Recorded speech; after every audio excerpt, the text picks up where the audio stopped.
आप देख रहे हैं श्री हरि कृपा आश्रम चैनल। संस्थापक स्वामी श्री हरि चैतन्य पुरी जी महाराज।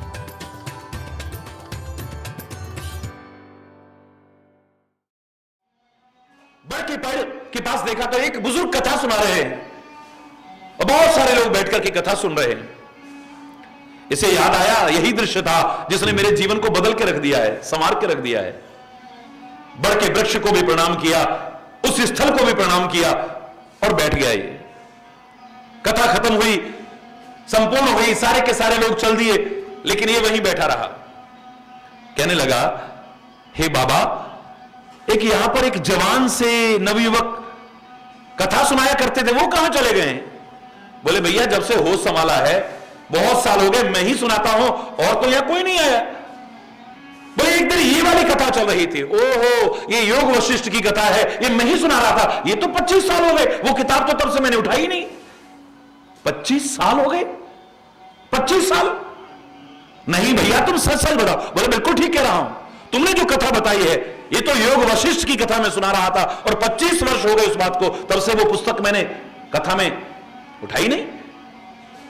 25 साल बीत गए, 25 साल बीत गए, पता ही नहीं चला। वो तुम ही हो जो कथा सुना रहे थे? बोले हां। और ये जो बैठे थे, बोले ये भी वही थे जो कथा सुना रहे थे? बोले मैं नहीं मानता हूं। बोले क्यों? बोले जिस कथा की एक लाइन ने मेरा जीवन बदल के रख दिया हो, और तुम्हें 25, 50, 75 साल हो गए कथा करते और सुनाते हुए, तुम्हारा जीवन वहीं का वहीं चल रहा है, ये कैसे हो सकता है? वो बाबा कहता है, भैया जिसको लगना है एक शब्द भी लग जाए, जिसने अपने जीवन को संवारना हो वो एक शब्द से भी संवार लेता है, जिसने कुछ सीखना हो वो एक शब्द से भी सीख लेता है, और जिसने ना सीखना हो सारा जीवन भी सुनाते रहो, सारा जीवन भी सुनते रहो, तब भी उसके जीवन में कोई परिवर्तन नहीं आता है? वैराग्य होना हो तो महात्मा बुद्ध को, एक वृद्ध को देख करके, एक बुजुर्ग को देख करके और एक मृतक को देख करके वैराग्य हो जाता है। और हम सारा जीवन कितने वृद्ध देखते हैं, हरि बोलना, कितने बुजुर्ग देखते हैं, कितने मृतकों को अपने सामने हमने देखा। हम में से कितने महात्मा बुद्ध बने, कितनों को वैराग्य हुआ? हरि बोलना। वैराग्य होना था तो पत्नी की एक पंक्ति कहने पर, जितना प्यार तुम मुझसे करते हो, काश इतना श्री राम से करते तो तुम्हारा जीवन संवर जाता। गोस्वामी तुलसीदास जी महाराज बन गए, हरि बोलना। यहां घर में रात दिन क्या क्या बातें होती हैं, कितने तुलसीदास बने हैं। जिसको लगनी हो एक शब्द लग जाता है, वरना सारा जीवन भी सुनने को और सुनाने को मिले, उसके जीवन में कोई परिवर्तन नहीं आएगा। और एक व्यक्ति तो क्या, साक्षात परमात्मा भी सिखाने आए, साक्षात परमात्मा भी सिखाने आए। दुर्योधन के समझ में कुछ आने वाला नहीं है, धृतराष्ट्र के समझ में आने वाला कुछ नहीं है, शकुनी के समझ में कुछ आने वाला नहीं है, दुशासन के समझ में कुछ आने वाला नहीं है। हरि बोलना। गांधारी के कुछ समझ में आने वाला नहीं है। साक्षात हनुमान जी महाराज सिखाते रहे, मंदोदरी सिखाती रहे, विभीषण समझाने की कोशिश करे, अंगद समझाने की कोशिश करे, माल्यवंत समझाने की कोशिश करे, यहां तक कि विभीषण को वो समझाने की कोशिश करे, कुंभकर्ण समझाने की कोशिश करे, मारीच समझाने की कोशिश करे, लेकिन रावण के कुछ समझ में आने वाला नहीं है। हरि बोलना। मूर्ख हृदय न सेत, जो गुरु मिलहि विरंच सम, बोलहि फरई न बेत, यद्यपि सुधा वर्षहि जलद। साक्षात ब्रह्मा या साक्षात ब्रह्म भी आकर के सिखाए तो मूर्ख के हृदय में बोध होने वाला हर किसी भी नहीं, वरना तो एक शब्द काफी है। और एक शब्द क्या, एक अक्षर काफी है। मैंने एक बार कहा था कि ब्रह्मा जी ने एक बार सारे मानवों को बुलाया, सारे दानवों को बुलाया और सारे देवताओं को बुलाया। मैंने तुमको पैदा तो बहुत समय से किया, लेकिन कोई उपदेश नहीं दिया है। अरे मानवों, अरे दानवों और हे देवताओं, आज मैं तुम्हें कोई शिक्षा दूंगा। हमारे सौभाग्य, सारी सृष्टि को पैदा करने वाला विधाता हमें उपदेश दे, इससे बड़ा हमारा सौभाग्य क्या हो सकता है? सारे के सारे आकर के बैठ गए। एकाग्र चित्त होकर के सुनिएगा तब तुम्हारे समझ में आएगा। हरि बोलना। शांत होकर के सुनिएगा तब तुम्हारे समझ में आएगा, निष्पक्ष होकर के सुनिएगा तब तुम्हारे समझ में आएगा। जब व्यक्ति शांत होता है, निष्पक्ष होता है, एकाग्र चित्त होता है, तो जो अंदर की आवाज उसे सुनाई नहीं देती है वो भी सुनाई देने लग जाती है। हरि बोलना। ब्रह्मा जी बोले कि सारे के सारे लोग शांत हो गए। हाँ महाराज। सारे के सारे उपदेश लेने के लिए तैयार हैं? बोले हाँ महाराज। मैं बोलना शुरू करूं? बोले हाँ महाराज। ध्यान इधर उधर भटक तो नहीं रहा तुम्हारा? बोले नहीं महाराज। एकाग्र चित्त है? बोले हाँ महाराज। तो ध्यान से सुनो, कहिए महाराज। ब्रह्मा जी कहने लगे द से दबात, खाली द कहा और मंच से उठ करके अपने कमरे में चले गए। हरि बोलना। अपने कक्ष में चले गए ब्रह्मा जी। और सारे में मच गया, हम सबको इकट्ठा किया, आज मैं तुमको उपदेश दूंगा। पहली बार उपदेश देने लगे और इतना भाषण दे दिया, शांत हो जाओ, एकाग्रचित्त हो जाओ, बिल्कुल ऐसे हो जाओ। और क्या द कहा और अंदर चले गए। बुजुर्ग बैठे थे, उन्होंने कहा ब्रह्मा जी को सिखा रहे हैं भाई। हरि बोलना। ब्रह्मा जी ने अगर ये द अक्षर भी कहा है तो जरूर इसमें कोई ना कोई राज है। शांत होकर के सोचो। जब शांत होकर के सोचने लगे, अंतरात्मा की आवाज जो सुनाई नहीं देती थी वो भी सुनाई देने लगी। अब धीरे धीरे समझ आने लगा। सारे के सारे लोग शांत होकर के विचार करने लगे हैं। अचानक संदेशा आता है कि जितने भी राक्षस हैं वो सारे के सारे ब्रह्मा जी के पास अंदर जाएं। सारे राक्षस मिलकर के ब्रह्मा जी के पास पहुंचे।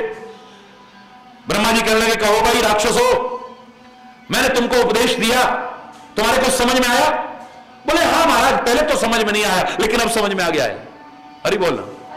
जोर से बोलो ना। तुम्हारे समझ में आ गया? बोले हाँ महाराज, उपदेश तो समझ में आ गया लेकिन यह बात समझ में नहीं आई कि आपने भाषण खाली हमारे लिए क्यों दिया, औरों को क्यों नहीं दिया? वहां तो मानव भी बैठे थे, देवता भी बैठे थे। ब्रह्मा जी बोले कि मैंने तो सिखाया था लेकिन जिसमें जो कमी होती है उसे लगता है कि मुझको तो नहीं सुना रहे, कहीं मुझको तो नहीं सुना रहे, कहीं मुझको तो नहीं सुना रहे। इसका तात्पर्य तुम्हें अपनी शांत होने के कारण कमियां नजर आ रही थी और तुम्हें लग रहा था कि मुझे सुना रहे थे। मैंने तो सबको उपदेश दिया लेकिन तुम्हें क्या लगा कि मैंने क्या उपदेश दिया है? बोले महाराज, पहले तो हमें मजाक सा लगा लेकिन जब हम शांत होकर के विचार करने लगे ना, हमें लगा कि ब्रह्मा जी कहना चाहते हैं, करे हो राक्षसों तुम बड़े निर्दयी हो गए हो, बड़े जालिम हो गए हो, बड़ा अत्याचारी हो गए हो, तुम्हारे अंदर कोई दया धर्म नहीं है। उस द अक्षर से हम निर्दयी जालिम राक्षसों को एक दया का उपदेश देना चाहते थे और कुछ नहीं देना चाहते थे। हरि बोल। ब्रह्मा जी बोले बिल्कुल ठीक समझे तुम, बिल्कुल ठीक समझे, इसको जीवन में अपना लेना। अब अपना लिया होता तो फिर राक्षस ही कहां रहते। हरि बोलना। ब्रह्मा जी बोले बिल्कुल ठीक समझा तुमने, एक द अक्षर कहा है लेकिन जब शांत होकर के निष्पक्ष होकर के सुना है वहां पर भी एक उपदेश नजर आ गया है। वापिस जाओ। सारे के सारे देवताओं को बुलाया। देवताओं, तुम्हें कुछ समझ में आया? बोले महाराज, आपका उपदेश तो समझ में आया लेकिन एक बात समझ में नहीं आई कि आप उपदेश खाली हम देवताओं को क्यों दे रहे थे? वहां तो मानव भी थे, राक्षस भी थे, आपने उनको इशारा करके कोई कुछ नहीं कहा। मैंने तो सबको कहा है, सबको समझाया है, लेकिन तुम क्या समझे हो? बोले महाराज, पहले तो नहीं समझ पा रहे थे लेकिन जब शांत होकर के निष्पक्ष होकर के हमने समझने की कोशिश की तो हमें लगा कि ब्रह्मा जी द अक्षर खाली यूं ही नहीं बोल गए, वो हमें कहना चाहते हैं, अरे वो देवताओं, स्वर्ग के सुखों में तुम इतना मगन हो चुके हो, तुम्हारा अपनी इंद्रियों पर भी कोई कंट्रोल नहीं रह गया है। तुम्हारी आंखें सुंदर रूप की तरफ आकर्षित रहती हैं, अप्सराओं को देखती हैं रात दिन, तुम्हारे कान रात दिन उनकी छम छम को सुनते हैं और वो सुंदर गीतों को सुनने के लिए लालच रहते हैं। तुम्हारी नासिका गंध की तरफ आकर्षित रहती है, तुम्हारी जीभ अच्छे अच्छे स्वादों के लिए आकर्षित रहती है, तुम्हारा शरीर हमेशा सुंदर स्पर्श सुख पाना चाहता है, तुम्हारा इंद्रियों पर कोई कंट्रोल नहीं रह गया है। आप हमसे कहना चाहते थे, ओ इंद्रियों के घोड़ों पर लगाम न रखने वाले, स्वर्ग के सुखों में निमग्न रहने वाले देवताओं, द अक्षर से मैं तुमसे कह रहा हूं, इंद्रियों का दमन कर लो वरना तुम्हारे जीवन की क्या दुर्दशा होगी, तुम्हें इसका एहसास नहीं है। आप हमें इंद्रियों के दमन का उपदेश दे रहे थे उस द अक्षर के द्वारा। ब्रह्मा जी बोले बिल्कुल ठीक समझा। अब स्वर्ग के सुखों में ही मत रहना, अपनी इंद्रियों का भी दमन करने की कोशिश करना, इन नेत्रों पर भी कंट्रोल रखना, इन कानों पर भी कंट्रोल रखना, अपनी नाक पर भी कंट्रोल रखना, अपनी जबान पर भी कंट्रोल रखना, अपने शरीर पर भी कंट्रोल, इस पर कंट्रोल करने की कोशिश करो। हरि बोलना। समझ में आ गया ना? बोले हाँ आ गया महाराज, जाओ तुम भी जाओ। नियंत्रण हो गया होता हरि बोल, जोर से बोलो ना। खैर, सारे के सारे मानवों को बुलाया जाए, सारे के सारे मानवों को बुलाया गया। जब सारे इकट्ठे हो गए, ब्रह्मा जी बोले मैंने तुमको उपदेश दिया, तुम समझे? बोले महाराज उपदेश तो समझ गए, लेकिन एक बात समझ में नहीं आई, आप खाली हमको ही क्यों सुना रहे थे? मैंने तो सबको सुनाया, लेकिन तुम्हें अपनी किसी कमी के कारण यह नजर आया हो कि हमें सुनाना चाह रहे हैं, तो बताओ तुमने क्या समझा? बोले महाराज जब शांत होकर के हमने समझने की कोशिश की, हमें लगा कि हम सांसारिक लोग, हम मानव लोग रात दिन संचय की प्रवृत्ति में इतने जुड़ गए, जोड़ते जा रहे हैं, जोड़ते जा रहे हैं, जोड़ते जा रहे हैं, न खाते हैं न खिलाते हैं। हरि बोल ना। बस जोड़ जोड़ के ढल जाएंगे, उसके बाद पता नहीं इसका क्या होने वाला है, हमें इसका एहसास ही नहीं है। आप महाराज द अक्षर के द्वारा यह सिखाना चाहते थे, अरे वो रात दिन जोड़ने वालों, कुछ दान की प्रवृत्ति भी अपने अंदर लाओ, तब तुम्हारे जीवन का उद्धार होगा। अरे बोलना, द अक्षर से दान की प्रवृत्ति का संदेश देना चाहते थे, क्योंकि धन की 3 गतियां हैं। पहला है दानाय, बोलो, दूसरा भोगाय, तीसरा नाशाय। 3 गति हैं। एक तो सर्वोत्तम गति है कि आप किसी धार्मिक कार्य में लग रहे हैं, किसी जरूरतमंद की सहायता कर रहे हैं, किसी असमर्थ की सहायता कर रहे हैं, किसी गरीब की सहायता कर रहे हैं, परमात्मा का स्वरूप मान करके उसकी मदद करने की कोशिश कर रहे हैं, कोई धर्म का काम करने की कोशिश कर रहे हैं, यह सर्वोत्तम गति है। हरि बोलना। आपके धन की 3 गतियां हैं। एक तो सर्वोत्तम गति है दानाय, मध्यम गति है भोगाय, आप खाते हो और खिलाते हो, ऐश करते हो, और तीसरी है न खाते हो न खिलाते हो न दान पुण्य करते हो, रख जाते हो जोड़ जोड़ के, उसके बाद पता नहीं उसका क्या होगा, तुम्हारी तरफ से नाश ही होने वाला और कुछ नहीं होने वाला। तीसरा है नाशाय, कल को उसका क्या दुरुपयोग होगा तुम नहीं जानते हो। तुम जो जोड़ जोड़ करके रख गए हो, इसका तुम्हारी औलादें क्या दुरुपयोग करेंगी तुम नहीं जानते हो। वो शराबे पी के बर्बाद करेंगी, या जुए खेल के बर्बाद करेंगी, या कुकर्म करके बर्बाद करेंगी। पुराने लोग क्यों कहते थे, पूत सपूत तो क्यों धन संचय? हरि बोलना। पूत सपूत तो क्यों धन संचय, और पूत कपूत तो क्यों धन संचय? अरे सपूत है तो जोड़ के काय को रखना, इस लायक बना दो उसे कि कमा खाए, तुम्हें जोड़ करके रखने की कोई आवश्यकता नहीं है। पूत सपूत तो क्यों धन संचय, और पूत कपूत तो क्यों धन संचय? अगर कपूत है तो जोड़ करके काहे को रखते हो, पैसा भी बर्बाद करेगा और अपने आप को भी बर्बाद कर लेगा, तुम्हारे कुल के नाम को भी बर्बाद करके रख देगा, सब कुछ बर्बाद हो जाएगा। इसलिए संचय की प्रवृत्ति ना हो, दान की प्रवृत्ति। दान का शब्द का तात्पर्य यह मत लगाना कि महाराज जी को दान कर दिया या उसको दान कर दिया। दान शब्द की परिभाषा यही है कि जो जरूरतमंद है, जो असमर्थ है, जो असहाय है, जो अभावग्रस्त है, उसकी सहायता करना। हरि बोलो। आप हरि चैतन्य की बात करें तो हरि चैतन्य ना तो असहाय है, ना असमर्थ है, ना जरूरतमंद है, ना अभावग्रस्त है। कम से कम मैं अपने लिए तो कह सकता हूं कि लोगों के धन का, वस्तु का, पदार्थों का, वस्त्रों का और किसी चीज का दान ना चाहिए था, ना आज चाहिए और ना आगे चाहिएगा। इतना तो मैं दावे से कह सकता हूं। चाहिए तो आपका अच्छा जीवन चाहिए, और अगर दान भी कोई देना चाहे तो हरि चैतन्य लेने को तैयार है, सारी दुनिया के लोगों से लेने को तैयार है, पर धन वस्तु पदार्थ का नहीं, शांति का दान।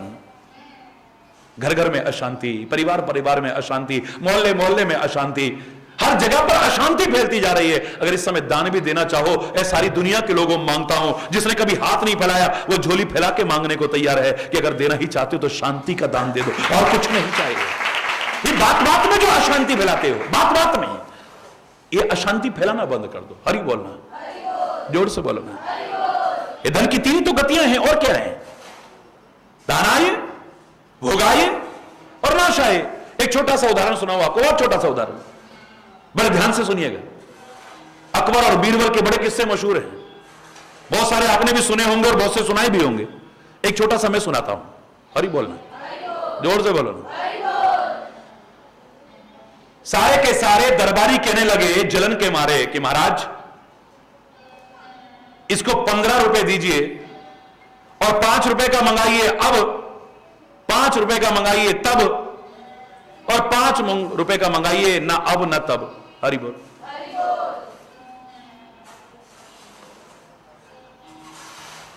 5 रुपए का अब, 5 रुपए का तब, 5 रुपए का ना अब ना तब। अब इसका क्या जवाब देगा आदमी? हरि बोलो। आज सभा में भीड़ है बहुत ज्यादा, सब सोच रहे कि आज तो बीरबल की बेइज्जती होगी, तो उन्हें जलन होती थी, इसका सम्मान होता था, तो इसको बार बार उपहार मिलते थे, बड़ी जलन होती थी। बहुत कम लोग होंगे जो किसी को बढ़ते देख करके खुश होते हैं, बहुत कम लोग होंगे जो किसी का यश फैलते देख करके खुश होते हैं, बहुत कम लोग होंगे जो किसी का सम्मान होते देख करके खुश होते हैं।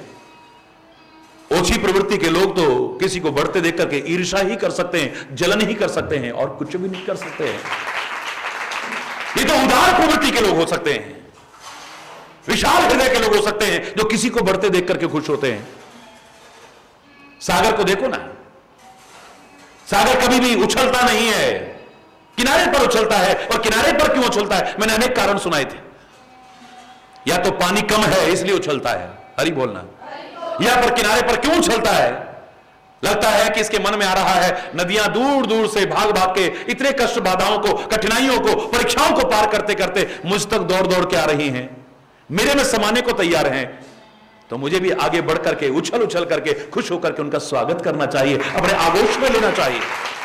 अनेक अर्थ किए कि किनारा क्यों उछलता है सागर का, लेकिन बीच सागर में जाओ, मुझे जाने का सौभाग्य मिला है कई बार। आपको मिला हो तो बड़ी अच्छी बात है, ना मिला हो कभी जाके देखिए, बीच में सागर गंभीर रहता है।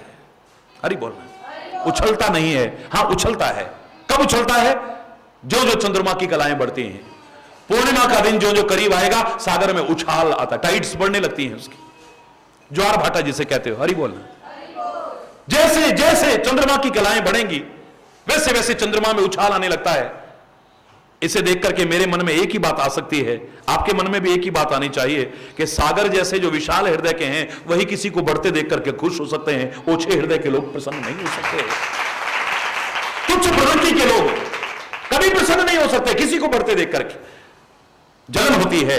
और बीरबल से लोग बहुत जलते थे, क्योंकि बीरबल अपनी योग्यता के कारण हमेशा सम्मान पाता था, उपहार पाता था, शाबाशी पाता था।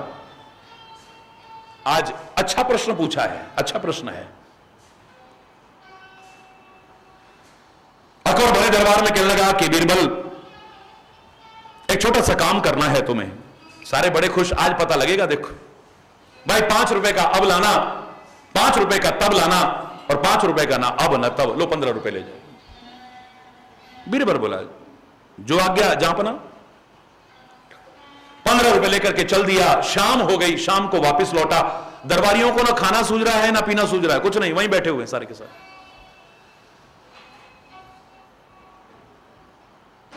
वहीं बैठे हुए सारे के सारे प्रतीक्षा में कि अब देखो क्या होता है। बीरबल वापस लौटा। जब वापस लौटा तो साथ में खूब सारे फल हैं, मिठाइयां हैं, मेवा हैं। सस्ता जमाना था, सस्ता जमाना था। कितना कितना सामान आ गया होगा 5 रुपए में बॉस, ये तो हमारे बुजुर्ग भी बता सकते हैं। अभी 50, 60, 70 साल पहले कितना सस्ता जमाना था। 500, 550 साल पहले तो हरि बोलना,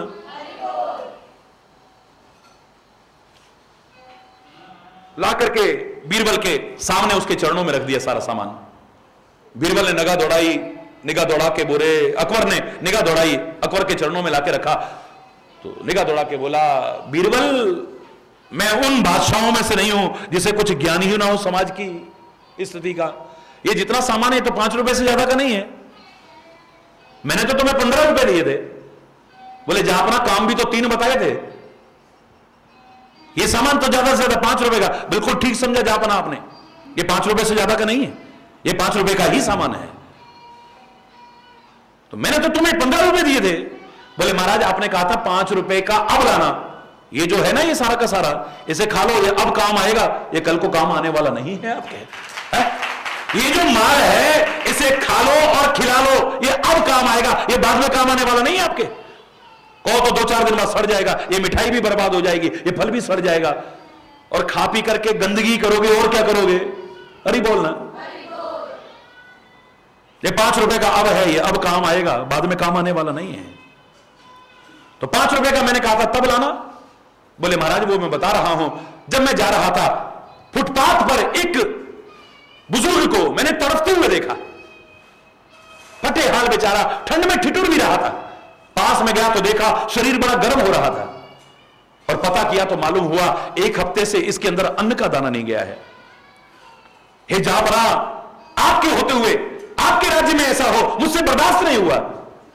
तो मैंने वो 5 रुपए उस पर खर्च किए, उसे वैद्य जी के पास ले गया, उसको दवाइयां दिलाई, कुछ कपड़े दिलाए, कुछ बिस्तरा दिलवाया, कुछ सामान दिलवाया। 5 रुपए खर्च हो गए। महाराज बुरा ना मानना, वो 5 रुपए आपके अब तो काम नहीं आएंगे, लेकिन तब काम जरूर आएंगे, इसमें कोई संदेह नहीं।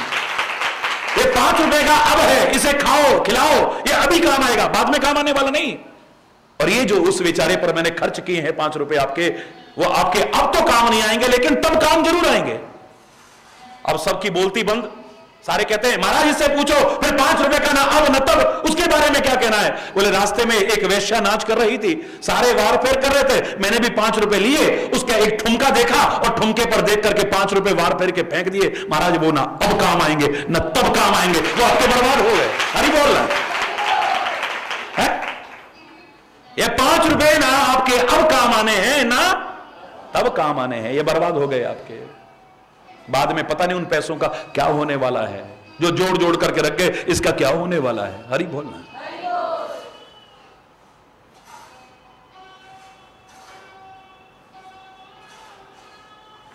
कर लो सो काम और भज लो सो राम। हरि बोलना।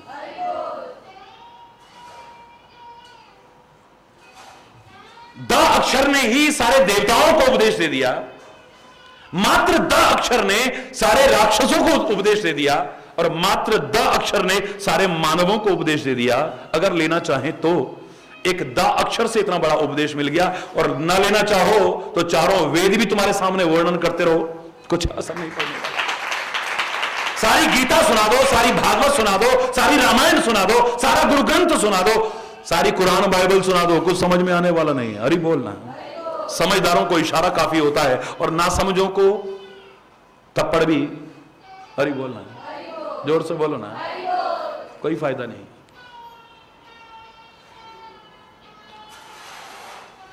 सखा परम परमार्थ एहु, सखा परम परमार्थ एहु, मन क्रम वचन राम पद नेहु, मन क्रम वचन राम पद नेहु, मन क्रम वचन राम पद नेहु, मन क्रम वचन राम। एक प्रश्न उठता है, जैसा मैंने कल आपसे कहा कि मन से भी परमात्मा से स्नेह हो, तन से भी परमात्मा से स्नेह हो, और वचन से भी परमात्मा से स्नेह प्रदर्शित होना चाहिए। हरि बोल। मन से, वचन से, कर्म से, तीनों से हमें अपना आदर्श जीवन बनाने की कोशिश करनी है। लेकिन एक प्रश्न उठता है, रामायण को पढ़ करके ही प्रश्न उठता है। रामायण में कहा कि मन के किए हुए पाप मानव की गिनती में नहीं होंगे कलयुग में। हरि बोल। मानस पुण्य होए नहीं पापा, इसी रामायण का उदाहरण है कि मानसिक पुण्य अगर आप करते हैं इस कलयुग में, वो तो आपके अकाउंट में जुड़ जाएंगे, और मानसिक पाप अगर आपसे हो जाते हैं लेकिन वचन से और कर्म से आप नहीं कर पाते हो तो आप बच जाएंगे। तो क्या महाराज जी ये ठीक है? रामायण के शब्दों को मैं गलत कैसे कह सकता हूं, लेकिन अधूरा अर्थ नहीं कर सकता हूं। अधूरा अर्थ हरिचैतन्य नहीं करेगा कभी भी। खाली लकीर का फकीर बनकर के उतना ही नता तुला मैं नहीं कर सकता हूं, कम से कम ऐसे ही स्वीकार नहीं करूंगा। मानसिक पाप आपको लगे ही ना और मानसिक पुण्य आपको लग जाए, नहीं, गहराई में जाओ जरा, गहराई में जाओ जरा। अगर रात दिन तुम मानस पाप करने लगोगे, रात दिन मन में पाप की चिंता होगी, पाप का ही चिंतन होगा और पाप के बारे में ही ख्याल आते रहेंगे, मैं दावे से कह रहा हूं मन में रात दिन अगर पाप चल रहा होगा, कभी ना कभी तुम्हारे वचन और कर्म में भी आ जाएगा, फिर तुम पाप के भागीदार बन जाओ। हरि बोल। एक बार अगर आपसे हो गया है, मन से आपसे पाप हो गया है, लेकिन वचन से नहीं हुआ है, कर्म से नहीं हुआ है, हो सकता है आपका क्षमा हो जाए। हरि बोल। लेकिन अगर मन से करते रहे तो, मन से अगर करते रहे तो मन से जो करते रहोगे ना, एक दिन बाहर उभर करके मटके में जो भरा होगा वही उछल करके बाहर आएगा। अरे बोलना, जिसके अंदर जो भरा होगा वही तो उभर करके बाहर आएगा ना। एक संत ने क्या कहा था, मैंने आपसे कहा कि बहुत छोटी अवस्था थी इस शरीर की, इस कामा की भूमि में मुझे इतना कुछ मिला है, और इस बारे में भी इसी भूमि पर एक संदेश मिला था। यात्रा आई हुई थी, संस्कार अच्छे थे, बचपन से जो लोग जानते हैं, मन में आया कि संत को प्रणाम करें। एक संत चले जा रहे थे, मैं आगे बढ़कर के प्रणाम करने के लिए जैसे ही चला, पीछे से किसी ने गाली दी, मुझे नहीं, उस संत को बड़ी गंदी गाली दी। गाली तो गंदी होती है, लेकिन जो डिग्रीज आप कहते हो, बहुत गंदी गाली दी। मैंने मुड़ के देखा, लेकिन संत ने मुड़ के नहीं देखा। अरे बोलना, चौथी पांचवी कक्षा में पढ़ता रहा हूंगा, उस समय की बात बता रहा हूं। मैंने मुड़ करके नहीं, मैंने देखा, लेकिन उन्होंने मुड़ करके नहीं देखा है। उसने फिर और भी गंदी गाली दी, और भी गंदी गाली दी, लेकिन संत ने फिर भी मुड़ के नहीं देखा है। कई बार सुना चुका हूं ये उदाहरण, लेकिन उदाहरण आई है बात तो फिर सुना रहा हूं। मेरा आंख बीता उदाहरण है, मेरे सामने घटा हुआ उदाहरण है। मेरे मन में एक दुर्भावना भी आई, जिसके लिए आज तक क्षमा याचना करता हूं, कान पकड़ करके क्षमा याचना करता हूं। मेरे मन में आया, या तो ये संत बहरे हैं और या फिर बड़े महान संत हैं। इतने अच्छे संस्कार होते हुए फिर भी ये दुर्भावना मेरे मन में आना अनुचित था, और मैंने एक और अपराध कर दिया। मैं संत की परीक्षा लेने के लिए उसके चरणों में प्रणाम करके धीरे से बोला, महाराज जी, और ऊपर से तो ऐसे लगा कि जैसे प्यार का दरियाव फूट पड़ा हो। उठो बेटा उठो। मेरी आंखों में आंसू आ गए। उन्होंने उठा करके मुझे गले लगाया, लेकिन मैं नीचे फिर उनके हाथों से फिसला, उनके चरणों में लौट गया, उनके चरणों की धूली लेकर के अपने माथे पर लगाई। ये तो बड़े महान संत हैं, ये बहरे नहीं। महाराज मेरे अपराध को क्षमा करना। अरे कोई बात नहीं बेटा, लेकिन महाराज मैं बाद में बताऊंगा कि मुझसे क्या अपराध हुआ है, लेकिन मैं पहले जानना चाहता हूं, पीछे आपको कोई गाली दे रहा था, मुझे आगे बोलने नहीं दिया। बोले बेटा दे ही तो रहा था, ले क्या रहा था, इसलिए परेशान होने की क्या आवश्यकता है। मैंने कहा महाराज गाली दे रहा था। बोले बेटा दे ही तो रहा था, ले क्या रहा था। मैंने कहा महाराज इतनी गंदी गाली। बोले बेटा जिसके पास जो होगा ना वही देगा। इनके पास गालियां हैं, इनके पास निंदा चुगलियां हैं, इनके पास क्रोध है, इनके पास द्वेष है, इनके पास ईर्ष्या है, इनके पास दुर्भावना है, ये उन्हीं को उगलते हैं। और हमारे पास क्षमा है, हमारे पास करुणा है, हमारे पास कृपा है, हमारे पास उदारता है, हमारे पास पर दुख कातरता है, हमारे पास परोपकार है। हम उसी को उभरने की कोशिश कर रहे हैं। जिसके पास जो होगा,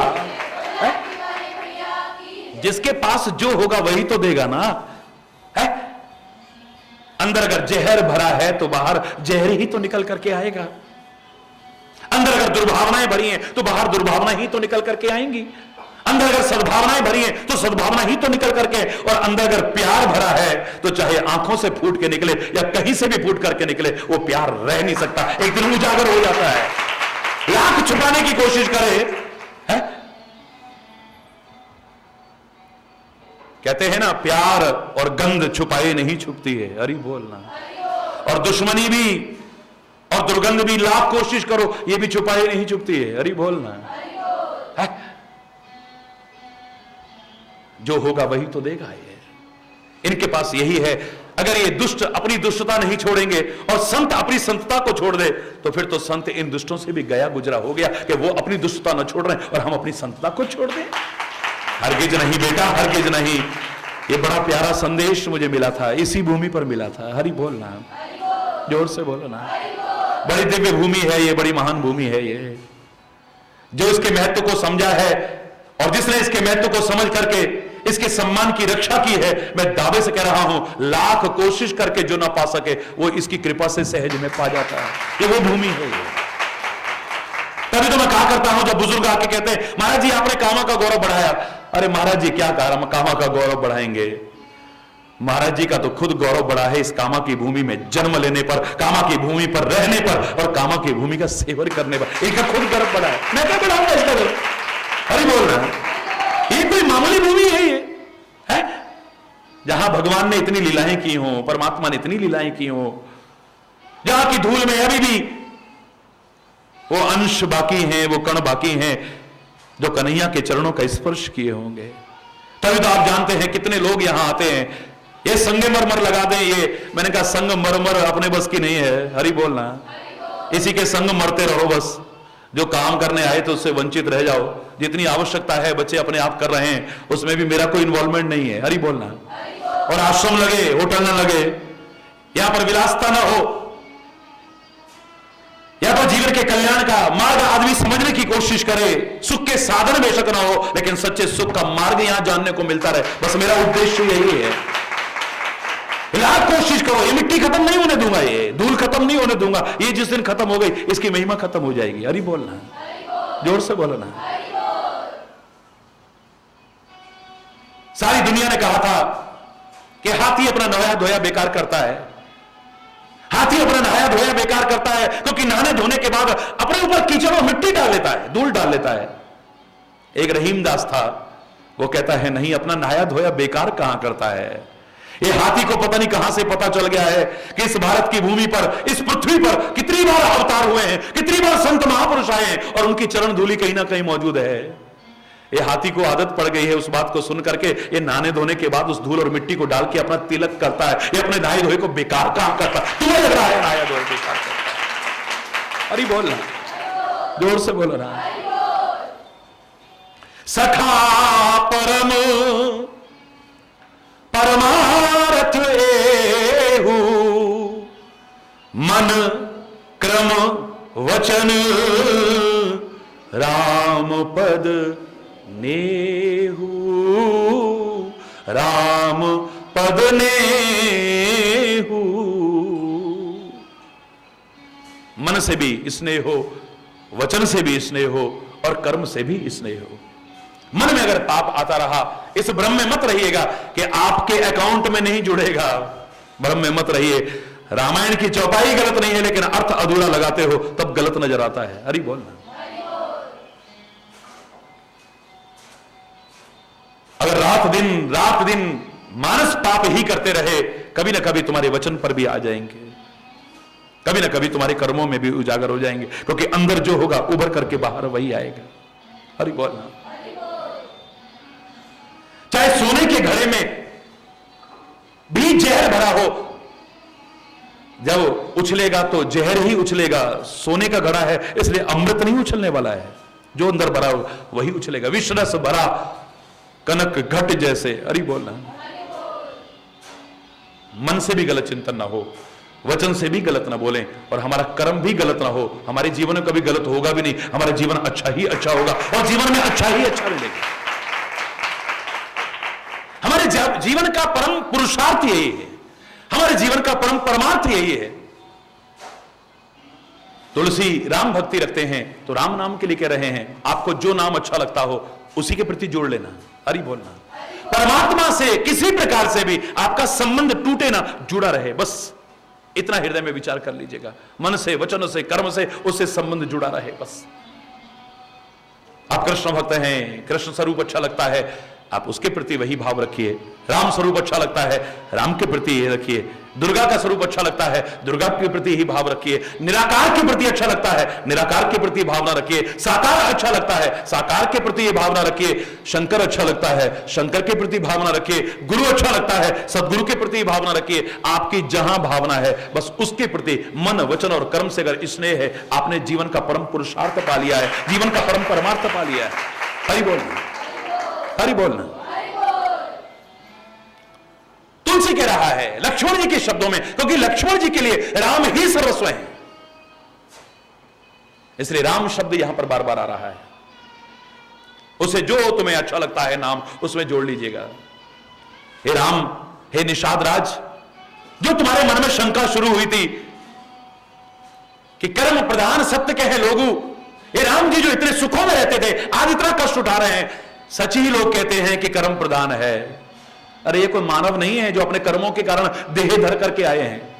निज इच्छा निर्मित तन माया गुण गोपार, ये अपनी मर्जी से प्रकट हुए हैं।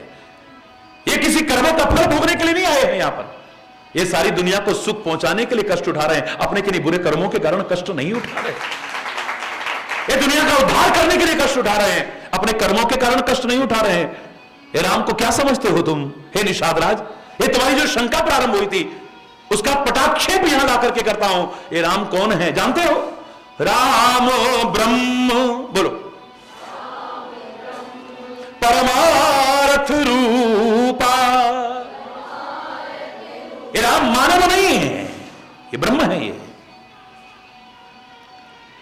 तुम्हें समझ में आ जाए, तुम्हारे मन में शंका आएगी? तुम्हारे मन में अगर एक ये बात दृढ़ता से बढ़ जाए, ये परमात्मा है, ये सर्वव्यापी है, ये कण-कण में समाया है, दुनिया की आधी से ज्यादा शंकाएं तो एक क्षण में खत्म हो जाएंगी। लोग कहते हैं ये पत्थर में भगवान कहां से आ गया? हम तो पत्थर भी नहीं मानते हैं, भगवान का स्वरूप मानते हैं। और हमने कभी नहीं कहा वो पत्थर, वो 2.5 फुट के पत्थर, वो 4 फुट के पत्थर, 1 फुट के पत्थर हमारी मनोकामना। हमारे शब्द क्या होते हैं? हे परमपिता परमात्मा, हे देवी मैया, हे भगवान शंकर, हम यही शब्द कहते हैं। ये तो उनके दिमाग पर पत्थर पड़े हैं जो उनको पत्थर समझने की कोशिश कर रहे हैं। हरि बोलना। और जो पत्थर समझ करके करेगा लाभ भी उसको उतना ही मिलेगा। हरि बोलना है।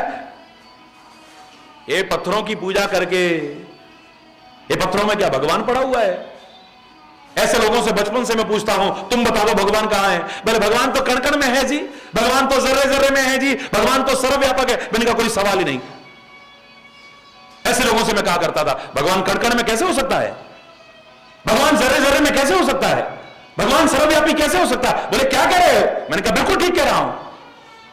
अगर वो कण-कण में है, जर्रे-जर्रे में है, सर्वव्यापी है, तो फिर ये प्रश्न कहां से आ गया? उस वहां क्यों हो सकता है? वहां कैसे हो सकता है? वहां कैसे? अगर वो कण-कण में है, जर्रे-जर्रे में है, सर्वव्यापक है, तो फिर वहां भी है, वहां भी है, वहां भी है, वहां भी है, वो कहां नहीं है? ये प्रश्न कहां से आया? मूर्ति में भगवान कहां से आ जाएगा? तो मूर्ति उस कण-कण से बाहर है क्या?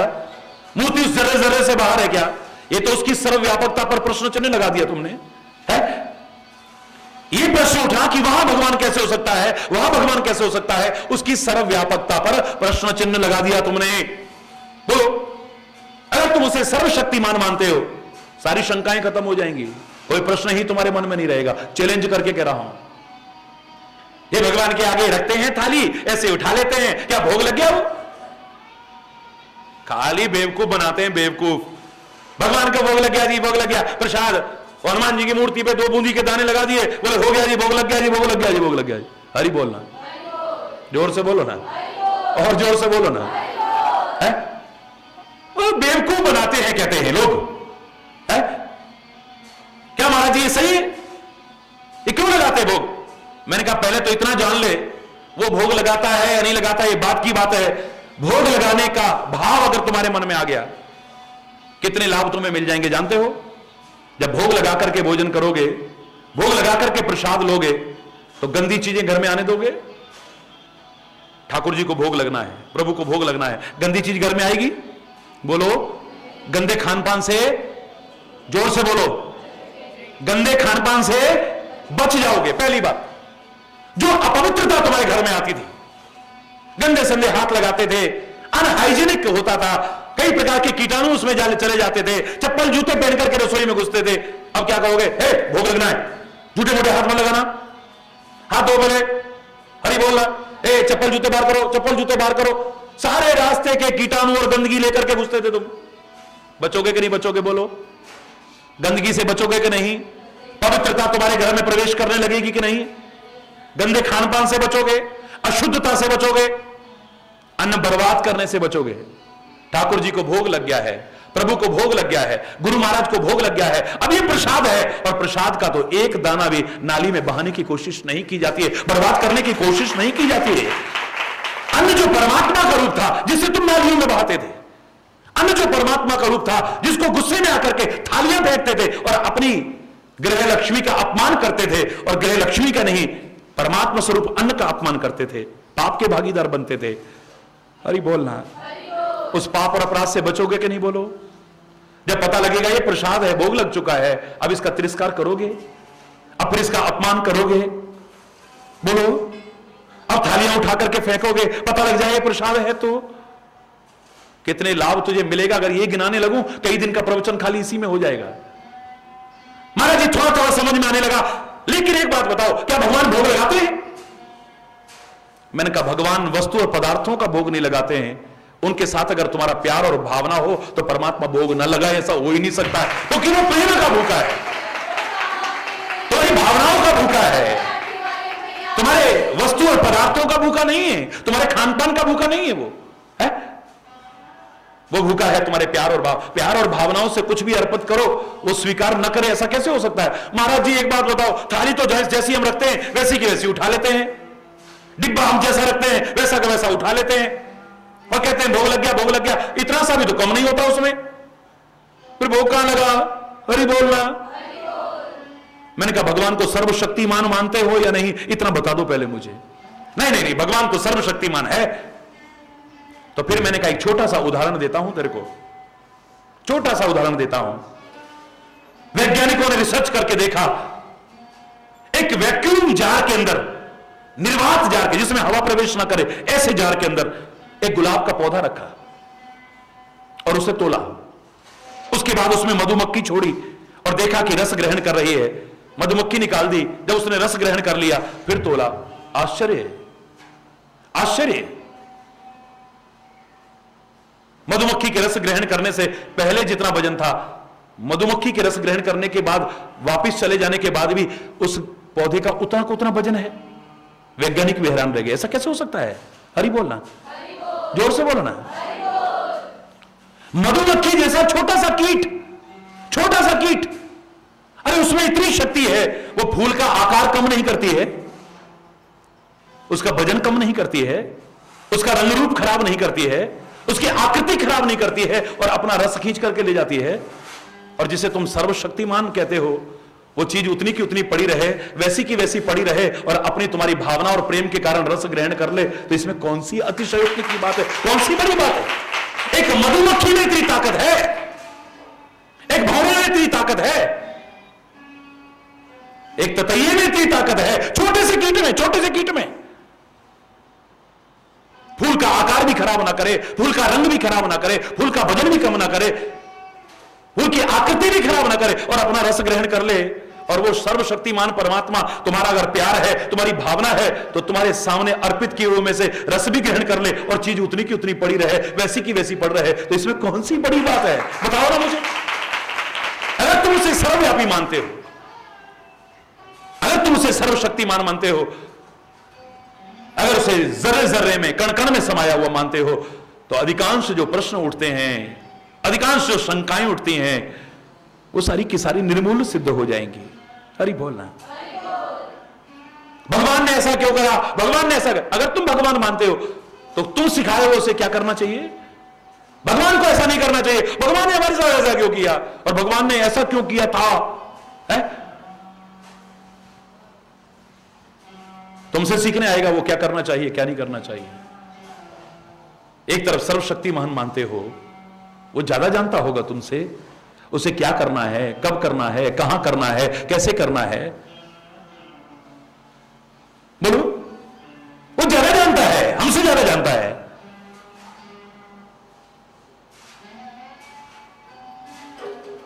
तुम अपनी श्रद्धा को, तुम अपनी आस्था को, तुम अपने विश्वास को, तुम अपने प्रेम को, तुम अपनी भक्ति को विभिन्न प्रकार के प्रश्न चिन्ह लगा करके कम करने की कोशिश मत किया करो। वो ज्यादा जानता है, उसे कब करना है। वो निराकार रूप से क्या नहीं कर सकता था, सारा रिमोट कंट्रोल उसके हाथ में है। इतने लोग सताए जा रहे थे, रावण को मार नहीं सकता था वो? बोलो ना, कंस को मार नहीं सकता था? देह धारण करने की क्या आवश्यकता थी, मानव रूप में आने की क्या आवश्यकता थी, है? और मानव रूप में आया भी है। 15 वर्ष हो गए अयोध्या में रहते हुए और गुरु वशिष्ठ ने शस्त्र और शास्त्र दोनों में पारंगत कर दिया है। अल्पकाल विद्या सब पाई। हरि बोलना। तो फिर भी जिस काम के लिए आए थे क्यों नहीं करा वो? हरि बोल। कहते हैं गुरु वशिष्ठ आए एक दिन और कहने लगे, महाराज क्या आपका हृदय द्रवित नहीं होता है, इतने अत्याचार हो रहे हैं, ऋषि मुनियों की हत्याएं की जा रही हैं, गांव के गांव जलाए जा रहे हैं, वेद पुराण और कथा कहीं सुनाई नहीं देती है, ऐसी ऐसी हालत हो रही है, यज्ञ करने नहीं दिए जाते हैं, आपका हृदय द्रवित नहीं होता है? पहले तो आप निराकार रूप में थे, वहां भी सब कुछ कर सकते थे। मैं पहचानता हूं आपको, क्योंकि मैं जानता हूं ये पुरोहित कर्म सबसे निकृष्ट कर्म है, ये सबसे नीच कर्म है। मरे का भी जिए का भी सबका दान हाथ फैला करके लेना पड़ता है।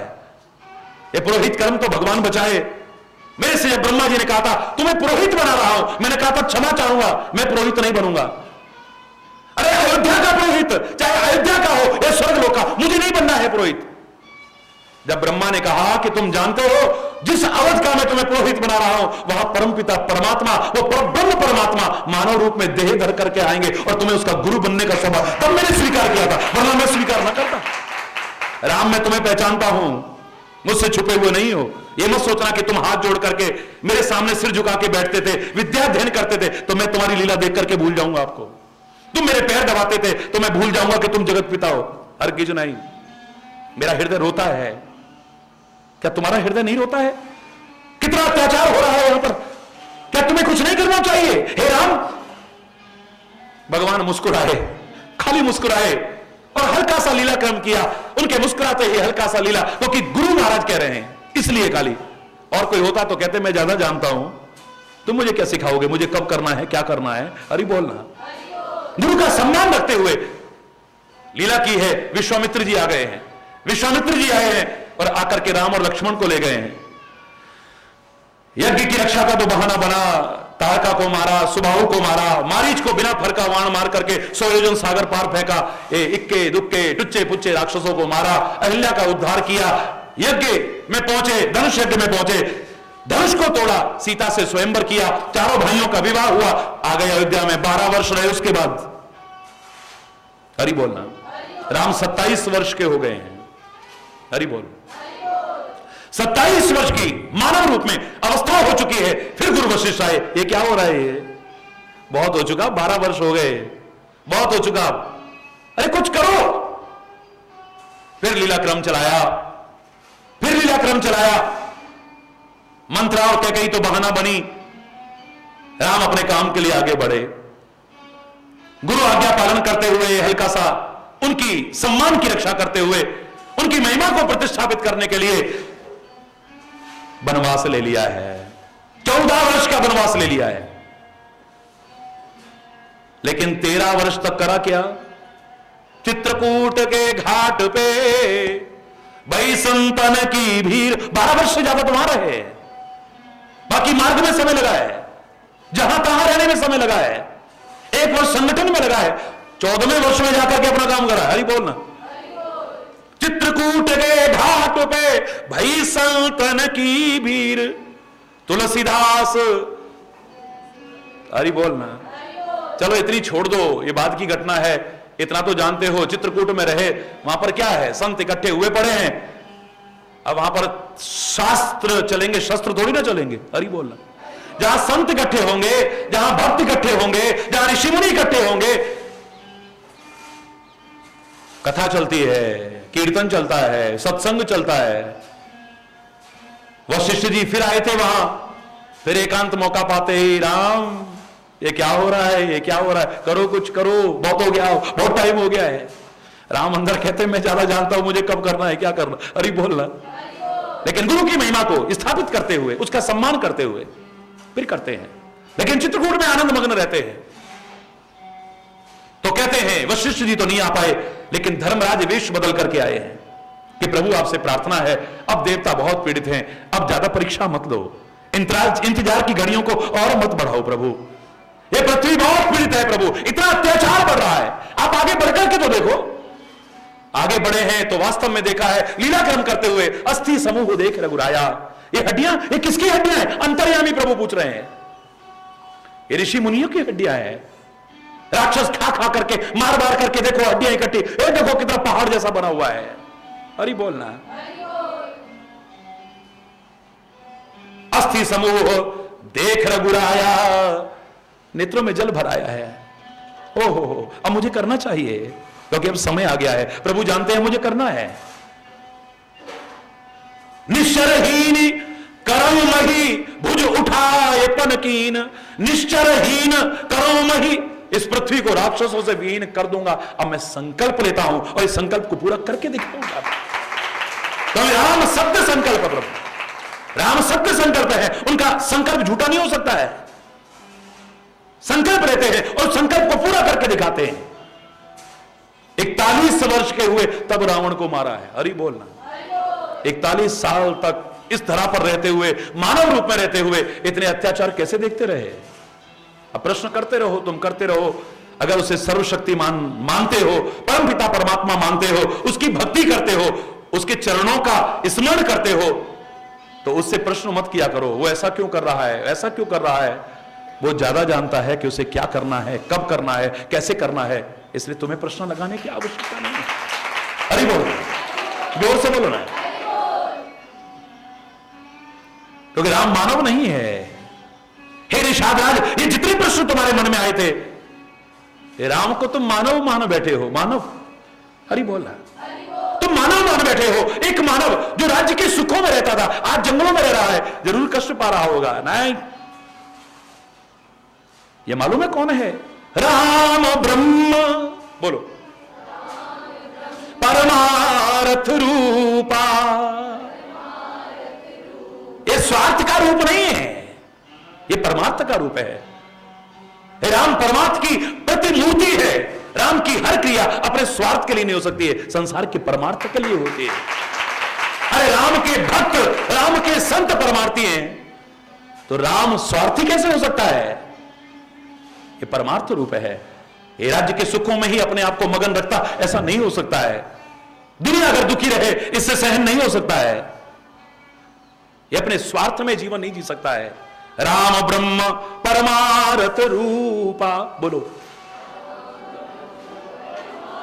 अविगत। अविगत, अविगत माने जिसे जाना ना जा सके। इसे जानना इतना सरल नहीं है। लोगों के मन में शंका तभी आती है क्योंकि इसको समझ नहीं पाते हैं, इसको जान नहीं पाते हैं। एक आम आदमी तो क्या, आम व्यक्ति तो क्या, रामायण के शब्द ही बता रहे हैं। विधि हरि शंभु नचाव निहारे, जग पेखन तुम देख निहारे, तेऊ न जानहि मरम तुम्हारा, और तुम ही को जान निहारा।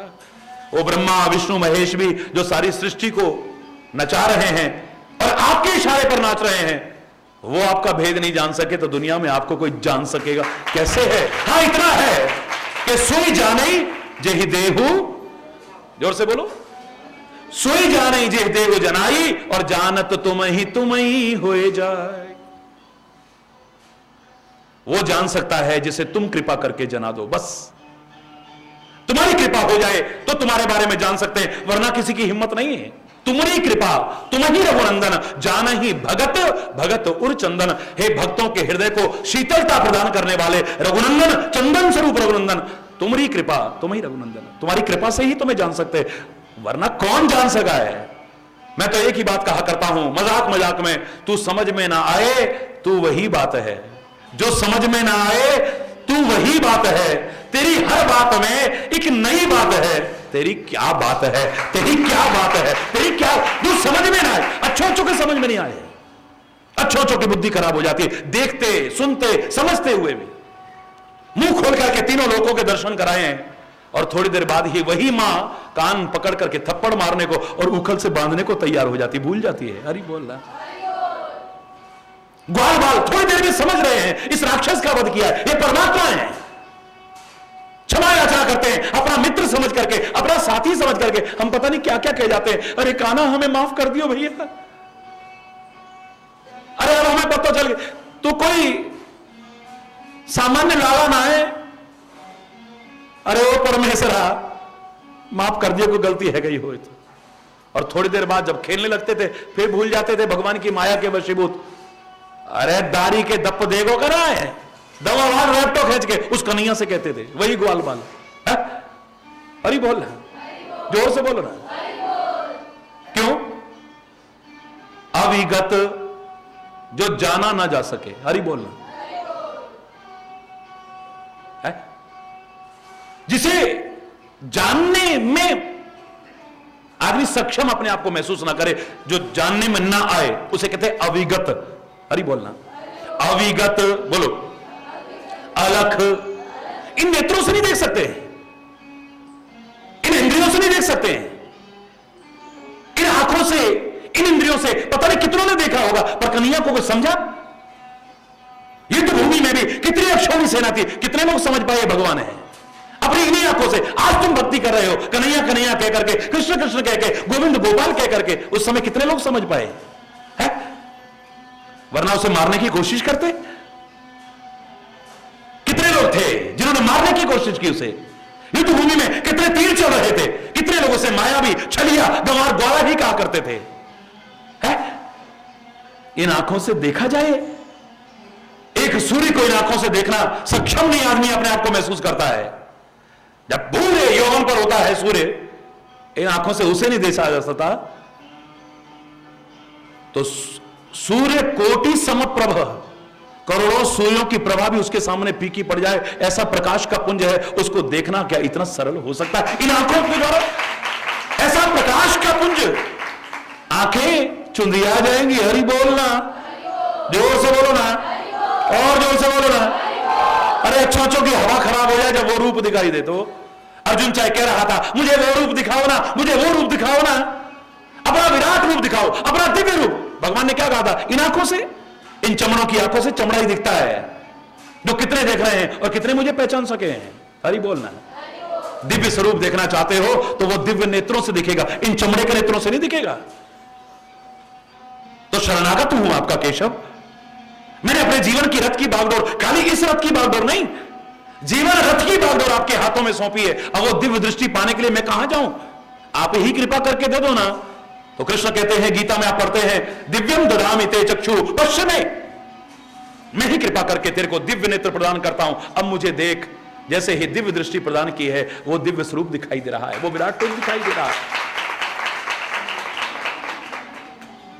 इन नेत्रों से, हाँ, वो दिव्य दृष्टि या तो परमात्मा कृपा करके दें तब हमें प्राप्त हो सकती है, जैसे अर्जुन को दी है, या गुरु कृपा करके दे तो प्राप्त हो सकती है, जैसे व्यास ने संजय को दी है। और गुरु कृपा तो 2 कदम और आगे बढ़ गई है। कृष्ण तो यहां अर्जुन को देख रहे हैं तो सामने सब कुछ दिख रहा है, और व्यास तो संजय को वहां दे रहे हैं, वहां बैठे बैठे भी सब कुछ दिखाई दे रहा है। और गुरु कृपा करके दे क्या? गुरु कृपा करके देगा क्या? मेरा तुलसी तो 2 कदम और इसको बढ़ा देता है। अरे गुरु कृपा करके देगा क्या? श्री गुरु पदनख मणिगण ज्योति सुमिरत दिव्य दृष्टि ही है होती। गुरु दे न दे, लेकिन गुरु चरण नखों का भी तुम अगर सच्चे हृदय से स्मरण करो, मैं दावे से कह रहा हूं, उसका स्मरण मात्र से ही तुम्हारी दिव्य दृष्टि उत्पन्न हो सकती है। हरि बोलना। समय काफी हो गया है, मन तो कर रहा है बोलने को, लेकिन हरि बोलना, समय अभाव के कारण गलत शब्द अगर कोई निकला हो उसके लिए क्षमा चाहता हुआ राम के उस दिव्य स्वरूप की चर्चा शेष कल आज यहीं पर वाणी को विराम दूंगा। एक बार जोर से बोलेंगे, धर्म की, अधर्म का, प्राणियों में, विश्व का, गौ माता की, भारत माता की, गंगा माता की, संत समाज की, भारत की देवियों की, भक्त समाज की,